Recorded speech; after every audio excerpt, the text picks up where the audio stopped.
Hello, welcome to this episode of Story and Things, a podcast where we review stories. And we talk about other things, but still relating to stories. Exactly. I'm your host, Cheli. And I'm your host, Yajaira. And we're continuing a trend today. I didn't realize that we were doing a trend because Cheli and we record in batches. Yeah. And it just hit me. We've been doing a lot of sequels. And you know what? It's contrary to what you wanted. You didn't want to do sequels. I didn't want to do sequel. Oh, no, I didn't want to do series or anything that's a continuation. Only because I have this thing where even if I don't like the story, I have to know how it ends. Yeah, me too. My sister hates that I do that because she thinks I just hate watch and hate read things. I mean, kind of true though. True, but when I start something, I do want to see how it ends, even if it's just me reading the last chapter. Oh my God, me. Do you remember that time in college? We didn't go to the same college, by the way. But you came to visit me, and we watched the first episode of Secret Life of the American Teenager. The last episode, literally just the first and last episode. And we were just like, whoa, what? Watch the whole thing, bitch. Nah. Damn, that was funny, though. We should do that. We should do that again. Yeah. We should just watch the first episode of a series and then the last one. Oh, my God. We'll do that with Supernatural, but I know everything about that show, so does it count? But not the last episode. Not yet. Damn. How do you feel about Jared Padalecki and Jensen Ackles not boys? being besties anymore? Don't even. You know that's a sensitive topic for me. I want to know, though. Tell me. It makes me feel really sad because obviously they had done this project for so many years and they were so close to the point where they actually bought houses next to each other. Mm-hmm. But I don't know what happened that all of a sudden, maybe they had enough. You know, after so many years, I mean, it makes sense why you need a break. Yeah, exactly. Especially if you spend so much time together. Mm-hmm. I understand the need for a break, but it does break my heart because I really loved their relationship together. Yeah. They were like brothers, IRL, but now they're like possibly strangers, dare I say. I don't actually know them, so I don't know. Well, today... I hope this is like just like a little lull. Like they just need a break. And that's okay. That's okay. Well, today you broke the news to me that Drake and Josh aren't close either. No, they're not close. Apparently, Josh went on a podcast and he mentioned that they really hadn't talked for the last decade. Oh. Like, maybe you would talk as acquaintances, but not as besties. Because they talked online sometimes, but it was probably just online and that was it. Yeah, so when Drake made that whole big deal about not being invited to the wedding, it was like, well... You actually talk, bitch. Yeah, which makes total sense. You don't actually talk, so why are you so upset? Yeah, why are you so upset with me? I wanna know. Oh, nice eat flat there. Oh my God. Anyway, today... Okay, Charlie Puth. Have you seen that video? Good one. Hell yeah, dude. Hell yeah. We're a little buzzed. Today, we are going to be talking about... second book to the Shatter Me series. Which I definitely recommend for you to pause and go listen to our first episode of the series. Go. Because we did Shatter Me.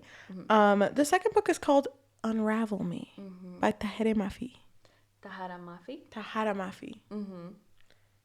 I am so excited to talk about this book.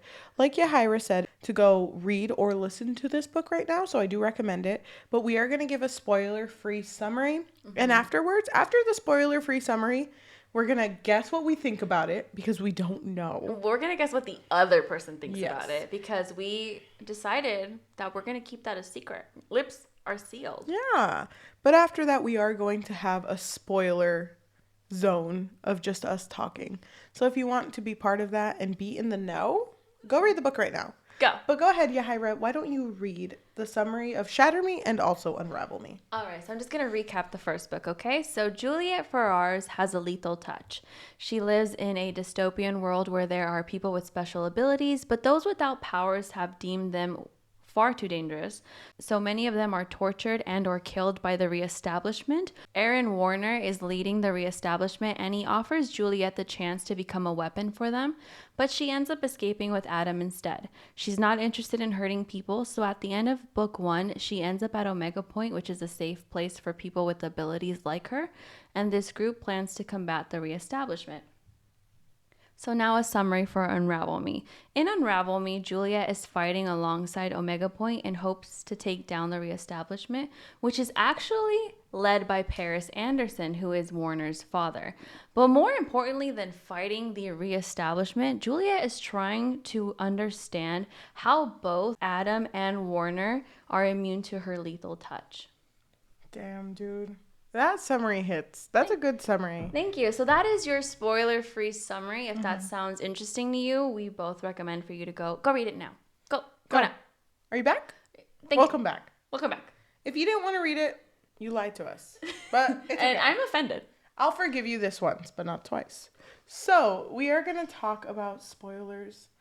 So if you don't want to hear spoilers, leave. But then come back later. So now we will guess how the other person feels. I'm going to go ahead and guess how Cheli would rate this book. And I don't know Cheli as much as I think I do sometimes, because if you've been listening to us, she can be really unpredictable with her ratings. Thank you. Sometimes something will have a trope that you don't like, but you'll still rate it pretty decently. Thank you. I don't know why, but you do.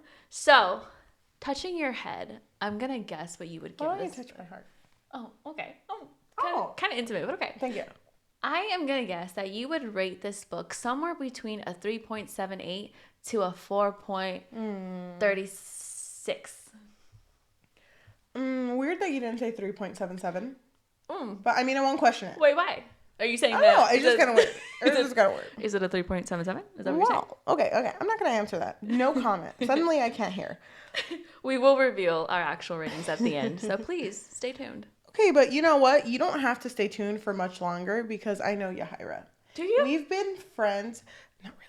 But we keep joking about that. Don't say that. They're going to think you're serious. We've been friends for 10 long years. A whole decade. Through the good, through the bad, we have been there for each other. I love you so much. I love you too. And I know, that you like Shatter Me. As the entire... You've read everything. I literally, You after have read everything. Not, no spoilers or anything. Yeah. But after we filmed Shatter Me, I read the entire series. Not even a week. No, it didn't even take me a week. I read it like that. And you loved it. And I know you loved it. Do I? I know you loved it. Do I? You love morally gray characters, Aaron Warner. You hate bitches, Adam. So What? I feel like you gave Those this were story. her words, not I mine. feel like you gave this story. You can't just call him a bitch. Oh, I mean, you can because you just did. Yeah. Okay. I'm sorry. Call it as I see it. Okay, keep going. Sorry. You gave this story a 5 out of 5. And you don't have to deny it. I will accept you. You're looking at my eyes pretty intently, so you see a 5 in there? Yeah, I do actually see a 5. Okay. Thank you. I'm not wrong. And if I am wrong, no, I'm not. Okay. She's wrong, actually. Either a 5 or maybe a 4.896, but you know. That's still really high. Okay. When have you become the queen of rounding? But, let's go ahead. Maybe a 4.9. Which is a 5 if you round to the whole number. Okay. So. Okay. I love this. I love this discussion. I love that we started just guessing what the other person would rate it. Me too. I think it's fun. It is fun. And you know what? Let's not wait any longer. Okay. Why don't we start and talk about the character tropes? Specifically, the main one. Should we say look? No. Can I say something? I'll admit it. Go ahead, admit it, Cheli. We filmed this once and I forgot to click record. But we didn't get very far. But we did get to this part. And I did say this right. Yajaira said it wrong the first time. What is the main trope from this story? Should we say it at the same time on the count of 3? Yeah, totally unprompted. Go ahead. 3, 2, 1. Love triangle. Yeah, that's not what you said. That's not what you said. I did. You said enemies to lovers. Stop putting words in my mouth. Rude of you. So it's a love triangle. It's a hella love triangle. Between Juliette. She's at the top. Yeah. And then Warner's on the left of the corner. And then Adam is... Oh, wait, hold on. A gap. A gap? Miles apart. Adam's on the other side. I don't know why you're saying that. I don't know. There's no Miles in this book. Yes, there is. No, there's yes, not. there is. As Sharpay said, we are miles and miles and miles apart. You know what? We can argue about that later, once we get to that part. Okay, I'm ready. But let's go ahead and start with the characters. Okay. So let's start with Juliette. And I do want to kind of briefly go through what happened in the first book. Juliette is a character who's been through a lot. Yep. And she has this lethal touch where if she touches people, she can take their energy, their life, and it just immediately kills them. So she is scared of touching people. And so in the first book, she's in this asylum and she meets Adam. And he is the initial love interest.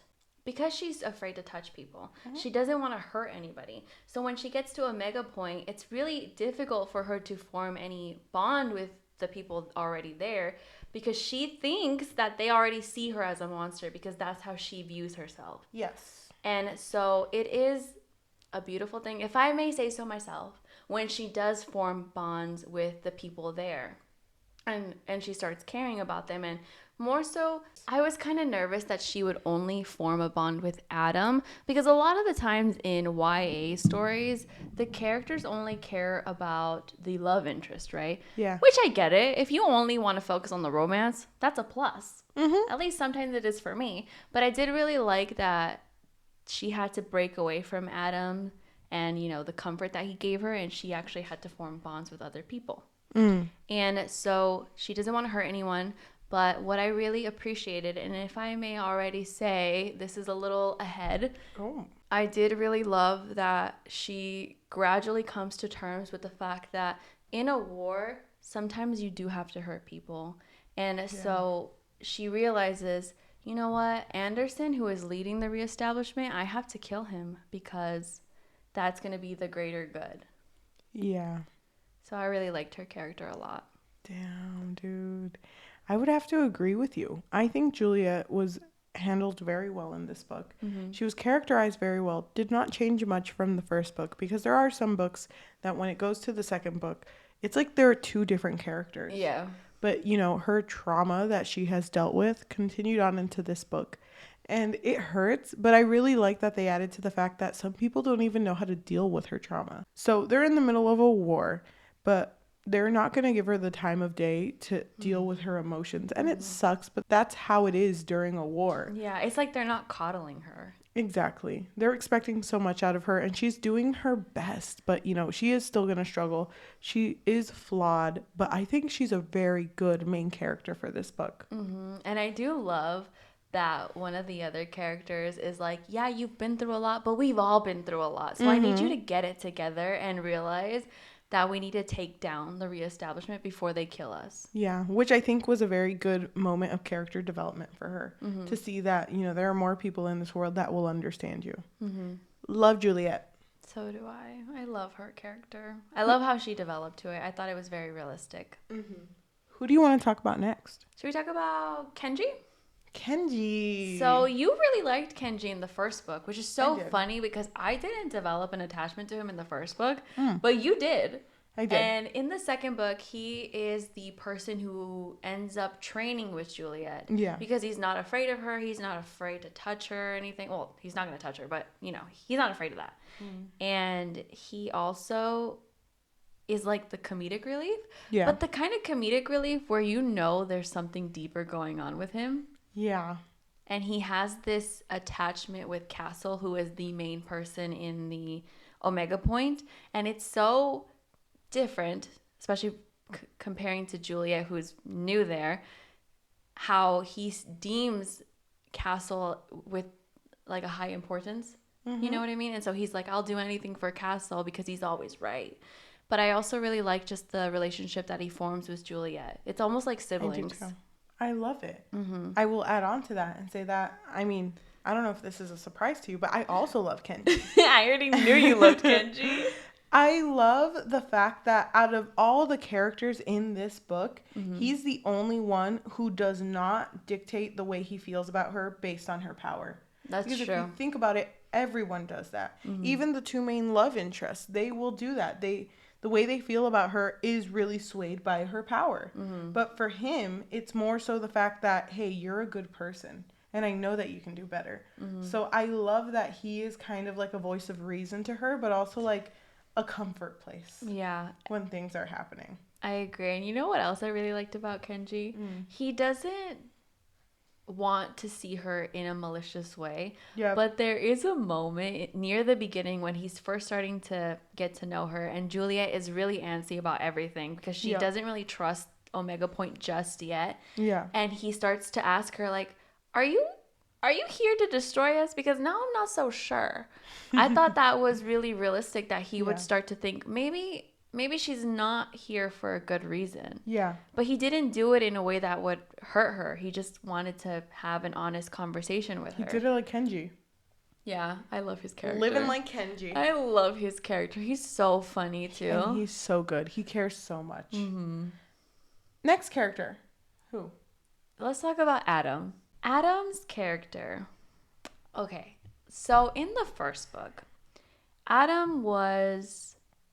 We could both agree. We both really liked Adam in the first book. I don't know how you feel about him in the second one. Okay. But in the first book, I really appreciated that he did that gesture for her. All Juliette had in the asylum was a notebook, and that's the only place that she was able to, unleash all of her inner demons. That's where all of her inner thoughts were, and she was completely raw. Like, she would say things just to get them out of her chest. And remember, she was really alone for about a year, alone with her thoughts. And so Adam managed to get this notebook for her and then later on give it to her. Mm-hmm. She did end up losing it again, but that's not the point. So Adam was a really good character, and the only reason why he was even a part of the reestablishment was to save her and to get her out. Mm-hmm. But in the second book, Adam's character does change a little bit. He is more so, how do I describe this? Whiny? He's a little whiny. Moody is the word that Kenji used, which is so funny because when I started reading this book, I highlighted the part where Kenji was like, he's so moody to Juliette. He was telling Juliette that. And I was like, you know what, Kenji? Maybe you're moody. Have you thought about that? Call him out. I was like, you know what, Adam? It has a right to be moody because he was able to touch Juliette. But then we quickly find out that it's because he has this ability to deactivate people's powers, but he can't control it. Yeah. So when his defenses are low and he starts becoming comfortable with Juliette, that's when she is able to hurt him. Yes. So because of that, Adam is going through this turmoil where he's like, I really want to be with Juliette. She's hurting me, but I still really want to be with her. And Juliette, as soon as she realizes that she's hurting Adam, she's like, nope. I can't do this anymore. I literally do not want to hurt you. You, above all people, no, I don't want to do this. But there are times where he's like trying to convince her. So they do go through this like back and forth where they're not together, but then they have a moment, but then again, they're not together because she does hurt him. Yeah. How did you feel about Adam's character in this book specifically? Well, can I say first that after reading this book, the way I felt about him in the first one changed. You did? You saw him differently? I think that after seeing the first book again, because I actually had both books when I was reading this one. Oh my gosh, she was going back and forth, back and forth. I was referencing shit. After checking both of them, I think that he was a pretty bland character in the first one. Oh. He really only was there to be like, Juliette, you need something? Do you need something? Because he loved her. Okay, that's fine. But he really had... What, not much going for him? Yeah. Okay. Not really much. He cared about his brother, James. That's his good. Little brother. Who the fuck is James? You know, James? I don't really care about that bitch. Sorry, that little boy. Bitch. But also... All right. Okay, I didn't say it, you did. I'm not the one getting canceled. You are. It's okay, we'll film the apology video together. Okay. The video. Anyway, I don't think I like Adam. What? I thought you would be Team Adam. The thing I don't like about him... Go ahead, let it out. Let your truth out. Okay. It's the fact that he just became a whiny bitch. And so you agreed with Kenji. He was moody. He was moody, but it was even worse than that. He had no redeeming qualities, and I feel like Tahereh Mafi was trying to, I feel like the author was trying to kind of push like, oh, love triangle. But there's no love triangle if one of the characters, disagree. if one of the characters, I'm talking. I feel like there's no love triangles if one of the characters is irredeemable. I can't. He is not irredeemable, though. He is irredeemable. He's boring. He has nothing I care about. And he doesn't even grow. He's just there to whine like, that's my dad. I'm sad. I hurt. Go to sleep, bitch. Like, I can't with him. I'm so tired of him. Because I feel like he does have something to his character because Juliette does love him in this book. But she's never touched anyone. So she's touched me, my heart. Thank you. Okay, she hasn't touched anyone. So of course she's going to love him. Okay. She hasn't had this affection with anyone before. I just don't like the fact that he kind of just like, I love you so much. What the fuck do I do? And it's like, she's dealing with trauma, bitch. Don't even talk to me about that shit because you haven't had to deal with that. I know he's had to deal with a lot in his life, but I don't care. I do not like Adam. Whoa, strong words from Cheli. Thank you. Wait, what did I say you would rate this? Maybe now I should go higher. Wait, just to clarify, you do like Adam. I do like Adam. For the most part, I do like Adam. I feel for Adam because I feel bad for him that he and Juliette had this love story and now he can't touch her anymore. So she's just like, well, now we can't be together. But what I did like about that whole situation is that it forces her to become close to everybody else. Yes. Because now she can't rely on him and his touch. Yep, I agree. But I did feel really bad for Adam. Well, that makes one of us. You didn't feel bad for him at all? No. Oh, poor Adam. Well, but we'll talk. He saved her journal. That means nothing to you now? Not really. Let me just say that I have more to say about him when we talk about the relationship between the characters. Okay, great. Oh my god, I love that. Okay, I'm excited. Okay, so should we move on to the next character? Yeah. Let's talk about Castle. Don't do me. Okay, fine. Let's talk about this bitch. I'm just kidding. Castle, man, hate him. Go ahead. You go on. I can't believe you hate him. Wait, what? I don't hate Castle. Okay. Castle's the guy who's in charge of Omega Point. He's a complex character, so it's interesting to see him. But why don't you seen X-Men? Professor X. Thank you. Oh my gosh, good job. But you're teasing me. Okay, Who are we gonna talk about next? Let's talk about Warner. Okay. Yes. It's so funny because I remember reading Shatter Me, and you liked Warner more than I did. I did. I didn't even realize that Warner was like a potential like actual love interest because in these types of books, I always feel like whoever is introduced first, that's endgame. That's endgame right there. So I didn't want to get attached to Warner, even though I did find his character interesting. He was. I was like, I'm not even gonna go there because all that's gonna happen is my heart's gonna break, and I don't want that. Okay. But then I read this book, and I was like, wait, hold on. What's happening? Why is my heart skipping a beat? Hold on. Yeah. So Warner is the morally gray character that Cheli mentioned when she guessed my rating. And he is working for the reestablishment.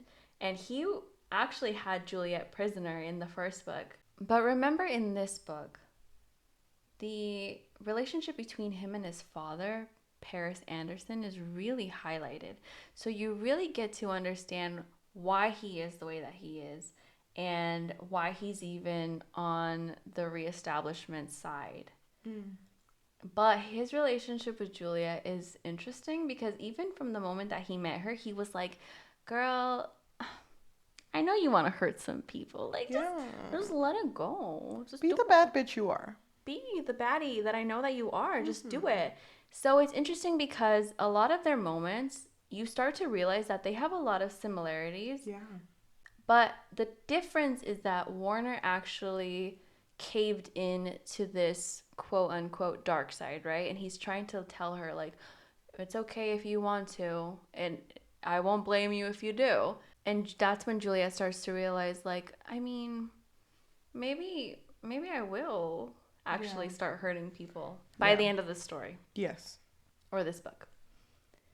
But how did you feel about Warner? Wait, so you do like Warner? I love Warner. I think it's obvious. Okay. You literally said it in the thing, when you guessed my rating. I do love morally great characters. Anytime Warner was on screen, I was like, bitch, that's my boy.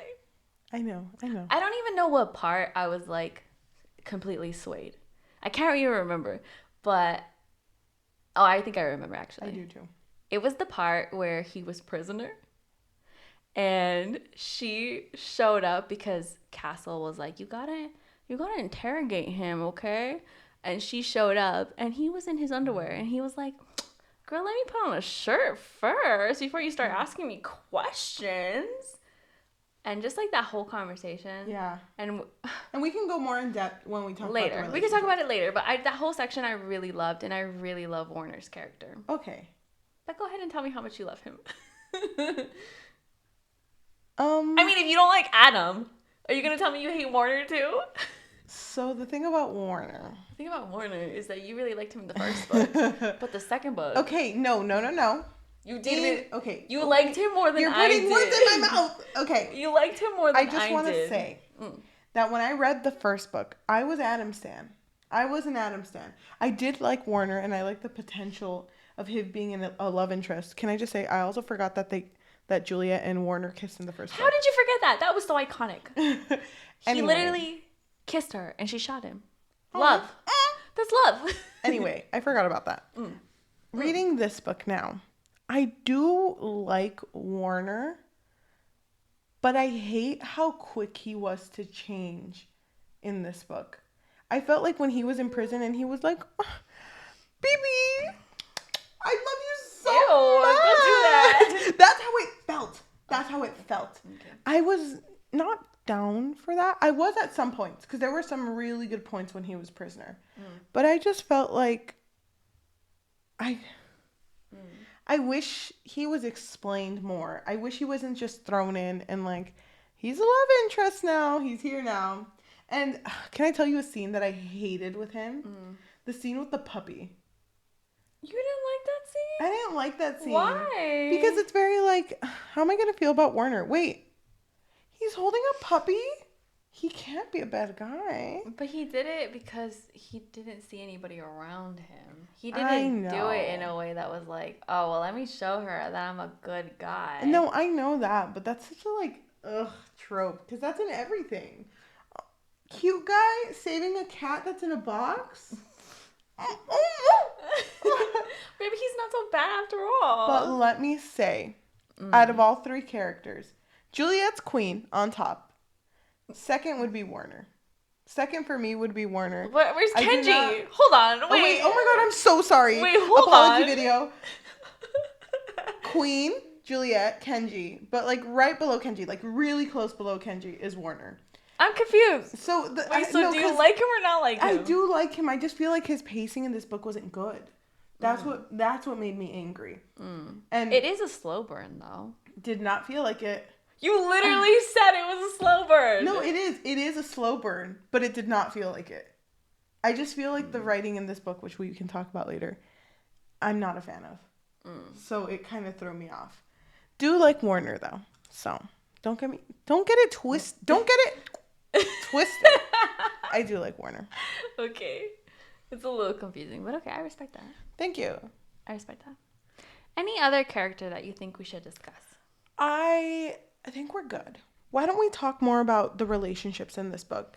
I want to start with Adam and Juliette. Okay, go ahead. You can start. Because apparently Adam is just a whiny bitch boy, according to Cheli. The thing is, though, not me. That's Cheli. The thing is, I didn't want that for him. I wanted him to be better. I did. But every time they had a moment, he just felt needy. And he was like, they were, because they couldn't see each other. Love will do that to you, okay? You be feeling needy. Okay, because they couldn't see each other. They had to be in their own respective dorms, separated by gender. Yeah. And he would go into her dorm sometimes, and they would just kind of like cuddle, fuck around, you know? They just cuddle, okay? Just cuddle. And kiss. So, I mean, and Jesus doesn't know, but they would kiss. They would lock lips sometimes. Anyway, I just hated the fact that he was like, oh, I fucking want you so much, bitch. I want you so much. I felt bad for him because I knew how much it affected him. But at one point, it was like, you have to understand that Juliette's going through trauma too. Like, you, out of everyone, should understand that more. So it just, I did not like it. And the fact that he showed up to lunch when she was eating with Kenji, just completely disheveled, I feel so bad for him. I do, because he was experimented on in order to see how Juliette is affecting him or vice versa. I understand that. But I just felt like, Adam... Just say what you want to say. He needs to take a minute for himself. Think about yourself. Your character should not revolve around one character. Juliette. I did not want him to be that. Because he was so strong in the first one. That's what I wanted him to be. But he wasn't. He's just, dare I say, a simp. There. I said it. I've been holding it. A simp? What's wrong with being a simp? He's a simp. He has no personality. What's wrong with being a simp? Oh, baby. What's wrong with being a simp? He has no personality. He does. What's his personality? 3 words. 3 describing words. This is his icebreaker. It's his first day of middle school. Oh my God. And they're asking him, Adam boy. What are 3 words that describe you? Go. Okay. Soldier. That's not older. a description. Yes, it is. Oh, shh. My turn. Go. Okay, so soldier, Okay. 1. Older brother, 2. Provider, 3. And provider is emotional and physical, okay? Okay, so you're telling me, first day of middle school, he's in Miss Hendricks' class. Who's Miss Hendricks? Okay, he's in Miss Hendricks' class. Who's and Miss Hendricks? He walks in. It's part of the scenario. So he's in Miss Hendricks' class, and he walks in, and he's like, hi, I'm Adam. And it's like, oh, Adam, can you please tell us 3 adjectives to describe you? I'm soldier. I'm a soldier. No, I'm soldier. And it's soldier. like, oh, okay, he's soldier. I forgot the second one. Wait, can you give me a hint? Second, older brother. Yes. Second, older brother. And it's like, okay, that's a good... I don't know how you're a soldier. You're in middle school, but okay, older brother. A soldier. Third, Provider. And it's like, okay, you're in... Physical You're in middle school. What You're the fuck are you providing? The 0.7 led to the rest of the class? Okay, thanks, bitch. You have no redeeming quality. You're forgetting that this is a dystopian book. There are many young characters who are providers. Okay. But I want him to be something. He is something. No, he's not. He's a flat-ass character. He turns around, no cake, flat. He is nothing to me. He's not flat. He's not super round, but he's not flat. I don't know. Just, when he turns around, I don't see any Dumpy. I see a Dumpy, just so you know. Dumpy is in his heart. But I think that his relationship with Juliette, I just wish it mattered more to me. Because I did not care about his relationship with Juliette. At all? I knew they weren't going to end up together after How? After she kept going, like, kissing Adam, but Warner. Tss, tss, across the audiobook. So, like, she would be like, I just can't get Warner out of my mind. But it wasn't in a romantic way. No, I know that, but you can tell. Can you? Yes. You couldn't? I don't know. No comment. I just thought that it would have been more impactful if he was... Developed more? Yeah. Okay. I can respect that. Thank you. I disagree, but I can respect that. I can respect that your opinion is wrong, but it's fine with me. I can respect that your opinion of my opinion is wrong. Well, I can respect that your opinion of my opinion of your opinion is wrong, but... Yeah. I'm getting a headache. Okay. Just trying to do that little loop-de-loop.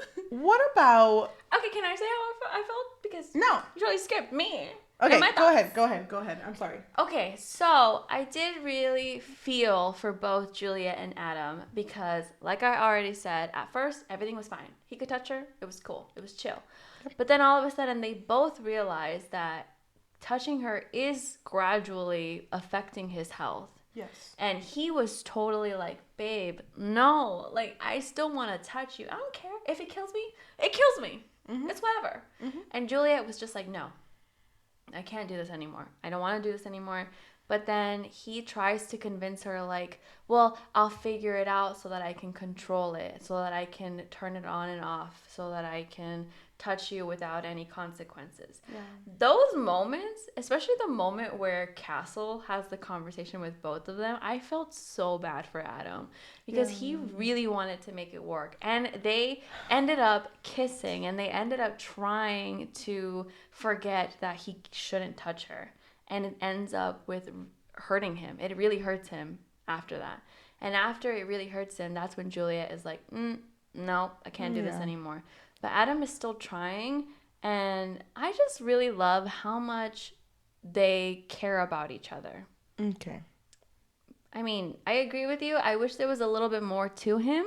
But at the same time, this is Juliet's story, okay? Not his. Okay. Juliet's. Okay. I respect that. So, what relationship do you want to talk about next? Let's talk about Juliet and Kenji. How did you feel about Juliet's relationship with Kenji? I felt like he was the realest character to her in this entire thing. Because Castle wants her for her power. Adam just wants to love her. But, like, just like, baby, you know? Maybe. Warner also... Babe! Which episode did we do that on? Babe! We were both like, babe! What was that? I don't remember, but it was Go ahead and look for it. It was so funny. Anyway, that was Adam. And then Warner, too, loves her, but for her power and what she has. Kenji is the one that's like, I'm going to be real with you. Kind of being a little bitch right now, but I respect you. And I know that you're going through a lot, but you need to focus on what we're doing. I love that about him. He was the one who I felt helped her grow as a character more than anyone did in this book. Yeah, I agree. I love Kenji. I love him. I've seen fan art of him. That boy's fucking hot. So I wanted to say that. You're like, I just need to get that off my chest. I just love how he's so funny. Like, he's such a funny character. There's a part where he's like telling Adam, bro, you're just a little moody sometimes. Yeah. And Adam's like, I'm not moody. And he's like, yeah, bro, you are moody. It's always, shut up, Kenji. Go to sleep, Kenji. No one wants to see you naked, Kenji. When I know for a fact that there are thousands of people who would love to see me naked. And he's just so funny. And he's so quick, too. And I love how much his relationship with Juliette progresses in this book. At first, I'm not really sure where they were going, right? Because she can't touch him and she shouldn't touch him because it can kill him.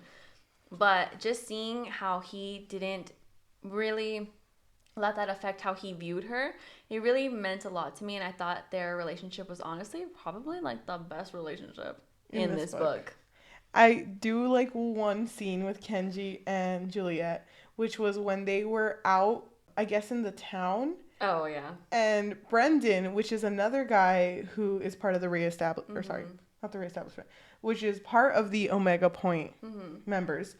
He was talking to Juliette and he was like, oh, I kind of am down for this. And Kenji's like, don't even fucking think about it, man. Yeah. What you're thinking? Stop. No. No more. You know what? Disgusting. This girl, she has enough love interests, okay? And one of them is Warner. You don't want to try that. Who's heard of a love square? You know? No. Reverse harems. I also love that Juliette realizes that there's more to Kenji than he has let out in this book.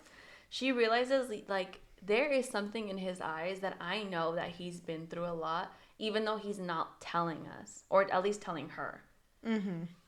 And I also like his mindset. There's a moment where they have to go to like the outside world, and they have to be really careful, by the way. When they get out of their sanctuary of Omega Point and they're outside where the reestablishment can find them and possibly stop them and ask them questions, he tells Juliette, the world is going to hell out there, And I suppose if I'm going to be shot dead before I'm 25, I'd at least like to remember what it's like to laugh before I do. Yeah. And so he's just telling her, like, I'm here and I at least need to make the best of this situation because our odds, not in our favor. Yeah. Oh, I just love how realistic he is as a character. He's a good character. He's an amazing character. So why don't we talk about the relationship between Juliette and Warner? Well, already? Yeah. I don't know if I'm ready. Okay, we don't have to. How about you start? Can you start? I want to know from your perspective only because you haven't read the other books. Okay, so go ahead and start. I need to find some parts though, so I might pause a little. No, go ahead. That's fine. So Warner and Juliette. I did not expect this book to be the way it was because Warner is taken prisoner in this book and he is basically staying at Omega Point in a room. And wait, before you continue, can I just quickly explain what happened? Sure. So pretty much Juliette ends up meeting with Paris Anderson, which is Warner and Adam's dad, because Anderson realizes, like, oh my God, somehow she managed to shoot my son. What? So he wants to meet her. And both Kenji and Adam are hiding close by. And Juliette has a moment where she witnesses Anderson abuse Warner in front of her, and it makes her react. And so she ends up hurting Anderson. Yeah. And after that whole situation happens, Kenji and Adam show up, and I think Kenji hurts Warner enough to knock him out, and that's when they take Warner prisoner because they think, oh, obviously he must mean a lot to Paris Anderson, so he is going to want him back because Anderson has taken two very important people from Omega Point hostage. Yes. So they think that they can do a trade. Yes. So go ahead and explain about him being prisoner. So Warner and Juliette, when he's taken prisoner and taken to Omega Point, their relationship was a shock to me because I did know by the end of the first book he did have feelings for her. They kissed, but it never really explained why he had feelings for her until they see each other in the prison for the first time, because everyone is like, Juliette, why don't you interrogate him, because he can't fucking touch you. Yeah, they don't know that he can touch her, so why don't you go in there, because you know what's gonna happen. And she's like, all right. She doesn't want to. I guess. She doesn't want to tell anybody that Warner can touch her. No. And is there no cameras in here? No. That's so stupid. Why? I just thought, You want to see Warner naked? No, I just thought that they wouldn't trust her, so they would put cameras, but I guess not. So they're on the outside. The thing is, though, he was completely different from what I expected because he actually took her journal. So he had read sections of her journal, and there was a point... and he had them memorized! There was a point where he was reading a section, and she was like, you need to stop. You need to fucking stop. I can't listen to this. But why do I care? And he puts the journal down, and he starts reciting it word for word. He does, and he says, a quote, if I can read it. He says, I couldn't sleep for days after I had read that entry. I kept wanting to know which people were chasing you down the street, who it says you were running from. I wanted to find them, and I wanted to rip their limbs off one by one. I wanted to murder them in ways that would horrify you to hear. And it's like, God fucking damn. But he's a morally great character. Of course he's going to think like this, but God damn, he fucking loves her. And he even gives her pet names. Like anytime she comes in, he's like, oh, hi, love. Hey, love, thank you so much for coming. Yeah, I'm naked, but... On purpose? I'm naked, but like, don't look. Don't look, but look at my titty. nipple is out. Yeah. My nippy. But you can look. You can look, I guess, maybe. And I just thought that it was very interesting that it happened so quick. Don't get me wrong. I'm here for it. It felt slow to me. It went too fast for me. And honestly, it went too slow for me. I don't get it. Funny. Their relationship was really complex, but I did want to mention something, and it's a quote that I feel like connects both of them. And it's the Shakespeare quote that he has on his tattooed on him, on his big old dumpy. I'm just kidding. Yeah, right in the middle of his dumpy. He has it's near his like lower hip. It says, "Hell is empty and all the devils are here," and I love that quote. I love that quote too. And I feel like especially for the world that they live in. Yeah, exactly. And mostly for both of them. Mm-hmm. They've been through so much shit. And even though their lives are completely different, they're very similar. Mm-hmm. So I think that their relationship, next to Kenji and Juliette, I think their relationship is one of the most interesting ones. I just wish it didn't move so fast. I disagree. I don't think it moved that fast. Okay, well, you can be wrong, but it's fine. What I really liked about their relationship was that Warner isn't stupid. No. And even though he plays it up when she's initially interrogating him, and remember, at first she's like kind of not really down when Castle is like, you gotta interrogate him because he can't touch you. So that's it. That's all that there is to it. Go. And so she does it. And at first she doesn't really want to. But when they start talking to each other, she'll ask him questions, but then he'll divert the conversation. And they'll start talking about interests, like likes, things that they enjoy. Yeah. And he'll start asking her about favorite stories, yes. favorite books, just that sort of thing. And I really love that this goes on long enough where she starts to realize that if she were to ever make a mistake, would the people in my life forgive me enough to take me back? Yeah. Because Warner is someone who has made many mistakes. And so she starts to realize, I think the only person who might accept me if I were to make a mistake, it would be Warner. Yeah. Because not to go back into detail with Adam too much, but Adam and Warner see her in completely opposite ways. Adam only wants to see the best in Juliette, that she can never make any mistake. She doesn't want to hurt anybody. While Warner is like, I mean, if you make a mistake, you make a mistake. It's okay. We all make mistakes, Julie. And so what I really liked about their interactions was that he went along with it. And then finally, when she was going to get, the piece of information that she needed, he was like, I'm not stupid, Juliette. I know why you're here. You're here against your will. So you know what? I'm going to tell you what you want to know. Because my vacation is over. So he was like, it's been fun. This has been different. Me being in prison, I don't have, all these responsibilities. Because remember, he is a leader to the reestablishment. So he did tell her, like, this was a nice break. But now it's done. It's time for me to go. Mm-hmm.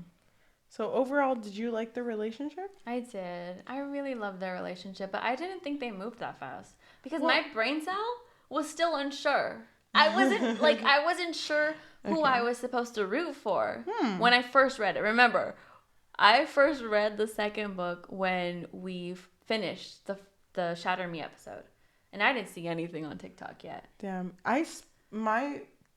thanks to someone in this table who I do not want to mention, I was hella spoiled for the end of the entire series. You're welcome. So don't say it until we get there. No, I know. If we ever get there. Okay. But I did want to mention, or I wanted to ask you, because, I really value your opinion. You do? How did you feel? About what? When Warner snuck into Juliette's room and they were making out. Oh my God, that scene? And oh my Warner, God. While making out with her, Juliette says, Adam. Dude, I had to put my tablet down. I had to pause everything. I sat there with my thoughts.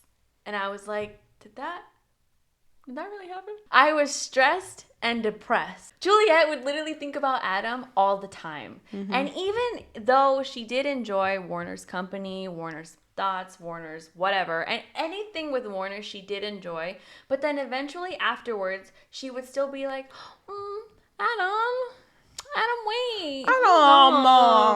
Adam. So before I explain that scene, Warner does end up telling her, like, you know what, I'm gonna bounce. I gotta go. But he does come back because he wants her to go with him. He wants her to be by his side. Doing what? I'm not entirely sure right now. I'm a little drunk. And so they end up making out. And it's like a heavy makeout session. It is. It's God like, damn, they were about to have sex. It was a lot. My God, the clothes about to slip off. And so when this is happening, Juliette has a moment of realization, like, wait, I can't do this to Adam. I feel bad. Yeah. Adam, my boy, my guy. I can't do that to him. And so she says audibly Adam's name. And Warner, did you notice that Warner was like completely scared? Like he was like, oh my God, wait, are you picturing Adam right now? And so I felt so bad for Warner. That whole scene was just heartbreak after heartbreak. I felt bad for him, but can I also say, to add on to that, because I agree with everything you said. Thank you. To add on to that, fuck Adam for that scene where when everyone figured out that Juliette can touch Warner, he was like, well, what have you been doing with him? Touching him. Duh. Touching him? Loving like him? Maybe his shoulder? Maybe his hand? His nipple? Heart? No. Nipple second, but heart first? No, actually nipple first, because I got him. But I hated that he said that. But I get it though, because remember in the first book, Warner did torture Adam. So he does have this hatred towards him. That's and also true. just because they share a dad, a zaddy, doesn't mean that they're going to be besties now. He does still have this animosity towards Warner. And he's like, maybe we should kill him. I don't know. Just a thought. Yeah. So even when that whole scene was happening, he was still, if anything, it made him more pissed off. Mm-hmm. God, I fucking love though when Warner and Adam would crash into each other and Warner would be like, "What's this bitch doing here? What is this bitch doing What here? is this whining ass bitch doing?" Oh my God, the parts where Warner would make fun of Adam and tell him, "Yeah, well, I don't have to beg Juliette for her love. I would never stoop that low." Damn. Which he didn't beg her when he tried to ask her if she would go with him. Mm-hmm. When that whole kiss happened. He didn't beg her. Nope. He was kind of just like, "Do you want to go? Oh, you don't? Okay. Well. Oh, well, that's fine. Well, wait. Okay, fine. I'll leave. But I mean, he, at the door, he's like, "Are you sure? Are you sure? You sure? Okay. Wait, I have 2 tickets though. Oh wait, I'll just leave 1 ticket here. I have your luggage." How did you feel to tie in with Juliette and Warner? How did you feel about Warner's power? Because both Adam and Warner have separate abilities. Mm-hmm. Like we already said, Adam's ability is that he can deactivate people's power, but he doesn't know how to control it yet. But Warner's ability is he can deactivate powers, but he can also read. He can. Yeah, he can. Well, he doesn't feel them, right? Isn't that the thing? Deactivating is Adam's. And Warner's is can't feel. Conceal, don't feel. But why can't he feel Juliette? Wait, I didn't read the same book. Why can't he feel? Why can't he feel Juliette's power? It's like he's feeding off of it. Oh, he can take on people's power. Yes. So like it's like he can steal your power. That's why he hurt Kenji that one time. Like, we don't talk about that right now. Okay, whatever. We'll skip that. Okay, but Warner's power is more so he can, first of all, read people's emotions, but also take other people's powers if he's touching them. Yeah. So it's a lot. It's a lot. I thought his power was really interesting, though. Explains why he's such a good leader, because he can fucking read the room, bitch. He can read the room. And it explains why he's such an angsty person. Or at least, what's the word? Cynical. Cynical. There you go. Exactly. Oh my God. Word of the day is because he knows how everybody feels about him. Mm-hmm. And that makes perfect sense. And he didn't actually know that he had these powers until like midway through. Which kind of hurts, because then he knows for certain that Juliette loves him. So it hurts with the fact when he's like, "Oh, it's pity." That's what you're feeling. Yeah. And he's like, I don't want you to feel pity for me. And he's like so offended that he's like, "You know what? I'd rather you feel nothing. I'm gonna go. Yeah. I actually really loved his power. I did think that Adam's power was cool too. Like just that whole like being able to deactivate someone's power was just an interesting thought. But the fact that Warner can take someone's power and use it himself, it's almost like I predicted this. I'm just saying. Did you? I don't know. Did I? I feel like I did. Maybe. Roll the tape. Just kidding. I don't actually know. Damn. But I thought his power was really cool. And I really felt for him because remember, the reestablishment is made up of normies. They're not people with abilities unless they're being used.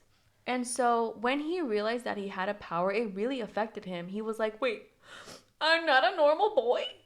What? Why didn't you even tell me that?" I mean, he just assumed that he just was able to read people really well. But when he realized, like, oh no, I have a power, it really affected him. Okay, and I don't want to move too far ahead. but we've been talking for a while. Oh, we have. So I do want to talk a little bit about the ending. Okay. So after Warner hears Juliette say Adam, he's like, okay, bitch, but no, he would he's never. He's like, bitch, but love of my life. But love of my life. I can't believe you said that. I'm leaving without you. But do you want to go? But I'm leaving without. But I'll be outside. But I'll be outside for maybe 5-10 hours max. Fuck you. And he leaves. And he never shows her any like hatred though. No, he doesn't. But he feels really bad. Mm-hmm. And he's like, this is why I don't love anyone, because everyone pities me. So he basically leaves, and circumstances happen, and Juliette ends up back at Anderson's house, which is Warner's papa. And Warner's Adam's. papa. And Adam's papa. Anyway, and James, actually, now that we're mentioning it. Yeah, she is there, and Anderson is like, God, you're so fucking everywhere, bitch. So, you know what? You're such a nuisance, you know what? bitch. Warnie, baby. Warnie, come here. Come over here. Shot freaking Juliette's down for the count. She's gonna fucking die. But Anderson did it in front of Warner because he lives to hurt Warner. Fuck him. Yeah, fuck him. Wait, before we move on, before you even continue. Okay. How much did it hurt to read that part where Anderson revealed to Juliette that Warner has been trying to kill him since he was 10 years old. But every time he was about to pull the trigger, he would cry. He couldn't. That does hurt. That does hurt because, oh my God, it's like that unconditional love where it's like, I fucking hate you, but I can't fucking do it. Mm-hmm. It does hurt. Mm-hmm. So the fact that Anderson was still able to pull shit like this in order to hurt Warner, and Warner still can't kill him, hurts. But Juliette is semi-conscious, and she can hear Warner telling the healers, like, you need to touch me and I can heal her. I can do this. The healers were in Omega Point. Yes. Oh. Sarah and... No, but they were there too. I'm just explaining that the healers were from Omega Point, yes. But then they end up being abducted, and Warner is like, touch me, bitch. I know. So later, Juliette wakes up, and she is in bed with Warner, right? Yeah. And Warner's like, baby, love of my life. No. That's not Yes, he is, because he's like, are you okay? He doesn't say baby love. He just says, are you okay? Baby love, mija? No. Maybe. Whoa. Wait. Maybe on the inside, he was like, baby love, my girl, love you. But he did care. You can tell he cared. Mm-hmm. He was like, are you all right? You good? And how does the book end again? She just realizes, you know what, bitch? It's fucking war. When thinking about Anderson, not Warner. And that's how the story ends. She realizes that, you know what, maybe she should kill Andy. Yeah. Maybe. I don't know. Just a thought. Okay, so the way that this book ends matters because Juliette was not comfortable living with all of these, other people without her gloves. So literally she basically says, you know what? This is fucking war, bitch. And I'm leaving my gloves behind. Exactly. I'm not going to fucking let these people use and abuse me. I'm going to fucking kill these bitches. Especially Anderson. So that's how the story ends. Which I thought made absolute sense for her character development. I am glad that she realized, like, you can't just be the nice person during war. And I do want to read the last section of this book. Just showing how much fucking rage she had about this situation. I'm living, breathing proof that nature's officially screwed, afraid of what it's done and what it's become. And I'm stronger. I'm angrier. I'm ready to do something I'll definitely regret, and this time I don't care. I'm done being nice. I'm done being nervous. I'm not afraid of anything anymore. Mass chaos is in my future, and I'm leaving my gloves behind. Which is really significant to her entire story because she felt so insecure without having her gloves on. Mm-hmm. I absolutely love this ending. Can I say that? Can I say that already? I love this ending because I thought it just showed so much about her character. Mm-hmm. And I do want to mention, Warner does call him love. Or Warner does call Juliette love. That's Warner's pet name to Juliette is Love. Because she's his love. Okay, fine. It's fine. It's not a big deal, is it? I mean... A little bit. I don't know. We reached the end of the book. But how did you feel about the ending? I didn't mind it. I am looking forward to reading the third one. The Oh. thing is, can I mention something? And I don't want you to make a face. It's hard not to. I'm drunk. Okay, but you gotta look at me in the eyes. Okay, it's hard. Which After eye? sitting, this one. Okay. After sitting with Shatter Me for a while, I don't think I liked it as much as I let on the first time we filmed. The first book? Yeah. Why? I just, and I'll mention it with this book too.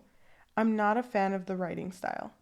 Really? I like it to a certain extent, but I just feel like the dialogue is what gets me. It feels very unnatural at times, but it doesn't turn me off from continuing to read this book. Because in general, I think Unravel Me was a very well written book, story wise. And I do want to read the third book. I didn't know how I felt about Warner and Adam being brothers, and I still don't know how I feel about it. But whatever, she's here to stay.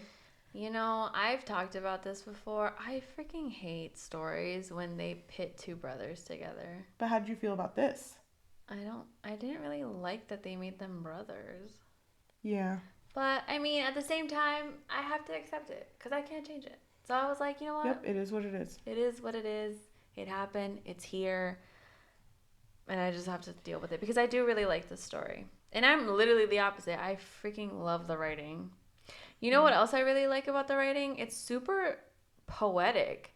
That's why I looked at your book because I wanted to make sure that my ebook was not messed up. But there's literally like breaks in some paragraphs where the sentence isn't even over yet, but the next word continues in the next paragraph. And I love that because I think every pause really matters to what she's trying to convey in that moment. I respect that. I do respect too that she adds to the desperation that Juliette's feeling by the repetitiveness of her thoughts. Because sometimes she'll just keep repeating like his lips, I'm feeling this, his lips, and it's like, damn, she has so much in her. I just don't think it's my type of writing. I'm not gonna say that she has horrible writing because she doesn't. It's just not for me. How did you feel about James and Juliette? The baby boy? The baby boy. James was okay. I don't really like him as a character. He's just kind of He's there. a little boy. He's a little boy, but like I didn't care much for him. I thought that scene was so cute where Juliette was scared that James heard rumors about her, and so his thoughts of her had been shifted because they hadn't seen each other in a while, and he finally goes up to her and he's like, how come you didn't tell me you killed somebody? And she's like, well, I mean, it was an accident. He was like, are you sure you didn't mean to do it? You promised? And she's like, no, I didn't mean to do it. And he was like, okay, I forgive you. Yeah. He's such a little boy. He is such a little boy. I didn't think much of him. I like that he has the power to heal, though. Like, regenerate. Yeah, that's cool. When he's hurt. Okay, so when Warner is a prisoner and Juliette is trying to get info from him, you know, because she's trying to find out info about his dad and his plans regarding Omega Point, there is a moment after he shows her his tattoo with the hell is empty and all the devils are here, that moment, she starts asking him, why is the reestablishment burning all of the books? Like, how can we thrive as a society that way, right? If you burn all of the books. And he tells her, books are easily destroyed, but words will live on as long as people can remember them. Tattoos, for example, are very hard to forget. I think there's something about the impertinence of life these days that makes it necessary to etch ink into our skin. It reminds us that we've all been marked by the world and we're still alive, that we'll never forget. And I just really liked that part because it reminded me of V for Vendetta. Do you remember when we watched that movie? Yeah. I just love that whole notion of thoughts are bulletproof. I love that so much. And the fact that I saw it in this book, I was like, oh my God, love. Absolutely. 10 out of 10. Would read again. Wait, I actually do have a comment to make. How do you feel about the covers of these books? Because the eyeballs? They say that eyes are the window to the soul. And if you notice, there's something in her eye in this book. Is there? Yeah. She's always wanted to be free, and it looks like a bird. Oh, wow. It does look like a bird. I actually really like these covers. Yay. I didn't notice that before, the bird in her eye, but I think that's a good little detail. I like the idea of it. I don't get it though. Like, cause some of the eyes, they be different. So I don't get why her eyes are kind of like I think it's icicles. just supposed to be. I don't know if you want to think about it any deeper than you have to. You know what I do really appreciate about Warner? What? He apologizes to her. He tells her that he's sorry for taking her journal, but he's like, I'm sorry that I can't apologize for being who I am. But I can't remember the second time, but I know he apologizes to her twice. Yeah. Because I highlighted both times. But I was like, the fact that he apologizes to her means a lot to me and my emotional state. Thank you. Why don't we talk about our overall rating? Can you go first? Okay. So this book was a lot. I read it, by the way, in one sitting. I sat down and started at 9. That and sounds like a you problem. I finished at 4 a.m. because I needed to finish it. I needed to finish it. That's how I felt about this book. I will not change how I feel about Adam. I don't really care for him as a character, and I wanted to care for him. I hate that he became a little bitch. I don't really care for his brother, but all of the Adam stands quaking. but I do really like Warner, and I think that he went a little too fast in this book. I wish I would have known more about him. Maybe even like a perspective book in Warner's eyes. I know that there literally is. I know that there is novelas, but I don't think this book should have been written. Or I don't know. I don't know what should have been different, but I wish that Warner would have been developed differently. But overall, I did really enjoy reading this book. I will admit that if it weren't for the fact of this podcast, I don't think I would have read this book on my own. But now that we did read it, I am most likely going to read the third one and finish it because I do want to see how Yes, we it are. Yes, we are. we haven't even read more of Shadow and Bone. Don't think I didn't notice that. We can't. We have to wait till the season comes out on Netflix. Excusas? We literally did Crooked Kingdom. Don't yell at me! Hello? Anyway, I did enjoy reading this book, and I think I am going to rate it. That pause is long. I can't even open my eyes right now. A 3.2 7.5. What? out of 5. You mean my 3.75 was not accurate? No. Damn. But I did really like it. But I did not really like enough. it. I don't think I would read it again. I really liked this book. Not my favorite in the series, though. But I did enjoy it. I really liked Juliette's development as a character. I did care about Adam and his poor heart because his heart matters, you know? It matters to me. And I really liked Juliette's relationships with Kenji, even with Castle. We didn't really talk about it much. We don't have to. I did like that relationship as well. And as well as, more importantly, her relationship with Warner, because they are so similar to each other. Honestly, I can't even tell you any dislikes. There are so many moments that I highlighted on here where I really loved the writing, like just the description. I'm glad you did. So I really liked so much of the writing. I think Tahereh Mafi writes so beautifully. I am kind of jealous because I wish that I could write more poetic like she does. And even though she writes poetically, I still can picture everything that's happening, like in the story. Like there was no moment where I was like, what the hell am I looking at? I feel like I pictured every scene the way that she meant for it to happen. And again, not my favorite in the series, but like still a love. I think I would give this book probably like a 4.89. That's basically a 5. 4.97. That's 4 point. I may be drunk, but I want to make a point that this isn't my favorite in the series. Okay. But the fact that it's a 4.97, that's 0.03 away from a 5. Didn't I start with 4.8256? 1? Okay. Okay. Like a 4.8. Rounded is 5. I can't believe this. Why? I just can't believe this. What do you mean? I knew you were going to like it, but I don't know. I thought we were going to have more in common.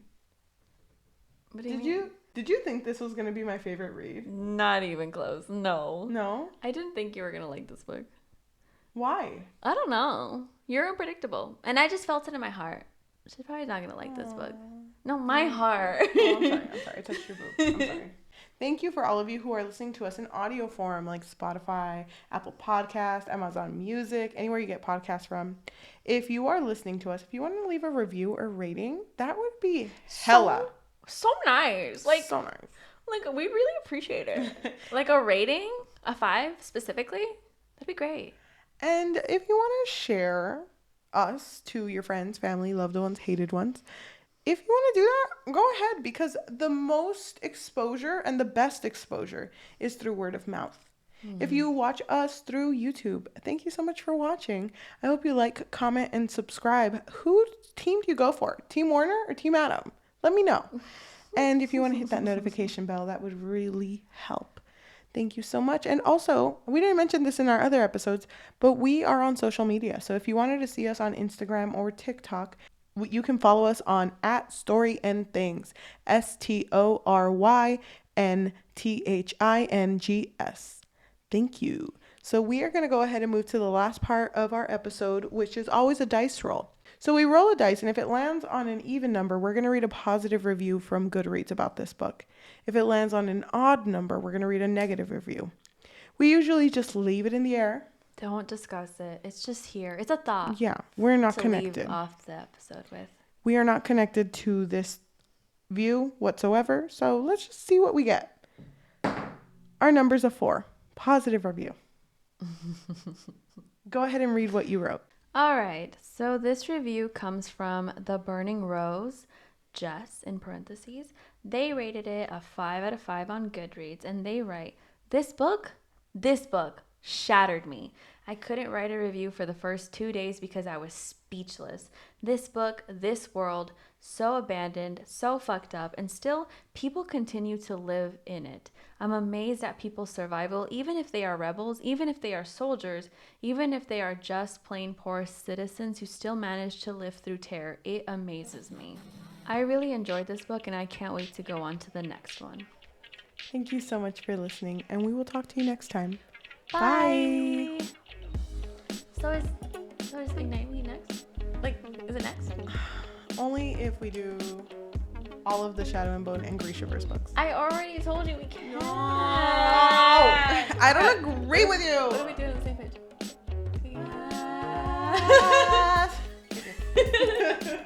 Love that C minor. I don't know music. Stop Charlie Puth. Stop Charlie Puth 2022.